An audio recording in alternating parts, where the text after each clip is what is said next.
मग कसा हा पटाचा शौक वगैरे कसा करता तुम्ही? 12 महिने तुम्हाला पटाचा शौक असते का? मग नाही. उरलेल्या खाली वेळामध्ये पटाचा खाली शौक? वेळात. खाली वेळामध्ये. हो. मग आता तुमच्याकडून तरुण पोरांना का शिकावा, म्हणजे पटाचा शौक कसा करावा? फुल टाइम पटामध्ये देणे गरजेचं आहे की उरलेल्या रिकाम्या वेळेमध्ये? रिकाम्या वेळेमध्ये. रिकाम्या वेळेमध्ये पटाचा हो. वेळ द्यावा. जे आता जे 1 नंबर 2 नंबरला चालतात ना, हा. त्याला जमते. आपला हा अच्छा, कमी नंबरवाल्याला नाही जमत. म्हणजे साधारण माणसाचा पट राहिलेला नाही. नाही. तर मग आता मला सांगा, काही काही लोकांकडे 15-15, 16-16 बैल आहेत. ते कुठल्याही पटामध्ये गेले तर फर्स्ट नंबर त्यांचाच लागते. हो. तर त्यांना तुम्हाला संधी द्यावा असं वाटते का?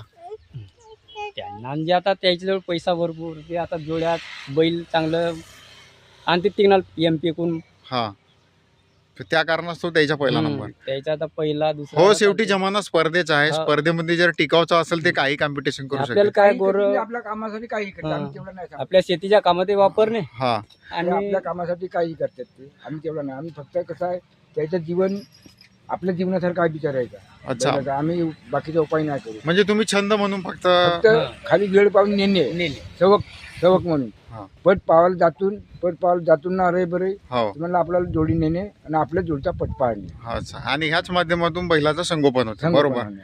म्हणजे खरी जे गोपालक आहेत ते आपण सर्वसाधारण शेतकरी लोक, शेतकरी लोक हे बाकीचे जे आहेत हा एक ते शेतकरी नाही, ते शेतकरी नाही, व्यावसायिक. व्यवसाय आहे, त्याच्या व्यवसाय बनलाय. अच्छा, म्हणजे पटातून तो नफा कमवणे तो धंदा बनला. धंदा बनलाय त्याचा, आमचा धंदा नाही बनला. तर मग आता हे जे धागा घडी आहे आणि ते पहिले हात घडी होती, हो.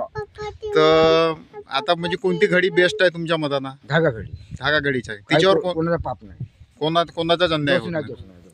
अच्छा, मग आता पहिले जे पटामध्ये सेटिंग केल्या जात होती आता तशी या धागा घडीमुळे काही होत नाही. काय होत नाही धागा घडी. हा, सांगा पटाविषयी काय सांगू शकाल? पटाविषयी म्हणजे 1 नंबर वाला आहेत. हा. हे 1 नंबर वालं इंजेक्शन मुळे याचे बैल जास्त बघतात. अच्छा. आणि आमचे हे गावठी बैल, गावरान बैल, वारला तणीच खाणे, मुठभर ते कणिक चारणे, बस या एवढ्या राहतात. आपल्या शेतीचं काम करतात ते बैल. पटावर फक्त ते पटापुरतच आहेत. पटापुरतं असून इंजेक्शनवर पडतात ते. तर बैलाला इंजेक्शन देणे गरजेचं आहे का नाही? नाही. आता काही लोकांचे बैल पाहतो आपण आता की ते लवकरच मरते, तिकडे धावून हा इंजेक्शनचं कारण आहे. अटॅक येते. अटॅक येते त्याला. म्हणजे जे बैलाची खरी गुणवत्ता आहे ते बिना इंजेक्शनची आहे. बिना इंजेक्शनची आहे, आपसक्ती. अच्छा, आमचे बैल पडते हे आपसक्तीवर बैल पडतात. म्हणजे जर बैलाला जर इंजेक्शन नाही दिलं तर तेव्हाच खरी त्याची गुणवत्ता कळू शकते. खरी गुणवत्ता. तुमच्याही बैलाला जर इंजेक्शन दिलं तुमचे बैल आमचे नंबर 1 नंबर जातात. आता 7 ते 8, 9 नंबर बैल चालतात आमचं. तेव्हा 20 नंबरला आहे. अच्छा, आमचे बिना इंजेक्शन गोळ्याचं काही नाही. म्हणून बैलाला इंजेक्शन देणे काही आहे नाही, गरजेचं. चूक आहे. त्याच्यामुळे बैलाचं आयुष्य कमी होते कमी का? होते इंजेक्शनमुळे बैलाचं आयुष्य कमी होते. अच्छा, तर आता समजा तो बैल पचवत नाही तेवढा इंजेक्शन, तो ओरडत ओरडत होते ओरडत. अच्छा. आपल्याला जेवण जरी करता जास्त झाला हा, तर बैल का करणार, आपण का करणार, आपण लवकर मरून ना. मग आता ह्या इंजेक्शन वरची बंदी कसा का केली पाहिजे? चालू पाहिजे की नाही? इंजेक्शन पटात पाहिजेच नाही, अच्छा. कोणतंच राहो. सरळ रस तिकीट. हो, रस तिकीट. ज्यानं इंजेक्शन मारलं हा. की बैलच्या जोडी रस तिकीट तिला घेवायचं नाही, प्रार्थना नाही. अच्छा. कोणताच इंजेक्शन राहो, इंजेक्शन पाहिजे नाही.